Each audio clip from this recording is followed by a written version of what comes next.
తెలంగాణ రాష్ట్రాన్ని కాసేపు ఇటు పక్కకు జరిపితే ఒక్కసారి ఏపీ టాపిక్ వెళ్దాం. ఏపీలో షర్మిల టీపీసీసీ పగ్గాలు చేపట్టిన తర్వాత కొద్దిగా జగన్లో అలజడి కనిపిస్తూ ఉంది. తల్లి విజయమ్మతోటి జగన్ వేడుకోలుగా మాట్లాడుతున్నట్టుగా తెలుస్తూ ఉంది.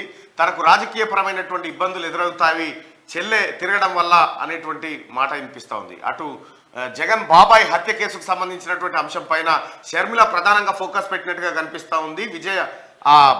ఎవరైతే వివేకానందరెడ్డి ఉన్నాడో వివేకానందరెడ్డి కూతురితోని వాళ్ళ షర్మిల భేటీ కాబోతా ఉంటే ఈ అంశం ఇట్లుందిగా రా కదలరా అని చెప్పి రాజమండ్రికి చంద్రబాబు నాయుడు పిలుస్తా ఉన్నాడు. చంద్రబాబు నాయుడు ఇప్పటికే అనేకమైనటువంటి సభల ద్వారా తెలుగుదేశం క్యాడర్ని ఉత్సాహపరిచే కార్యక్రమం చేస్తూ ఉంటే అటు జగన్మోహన్ రెడ్డి కూడా భారీ బహిరంగ సభను నిన్న నిర్వహించడం ద్వారా ఏపీలో ఎన్నికల వాతావరణం మరింతగా హీటెక్కింది. అక్కడ పార్లమెంట్ అసెంబ్లీ ఎన్నికలు కలిపే రావడం వస్తుండటంతో సో అక్కడ పరిణామాలు రాజకీయ వాతావరణం అయితే చాలా హాట్గా హీట్గా కనిపిస్తూ ఉంది.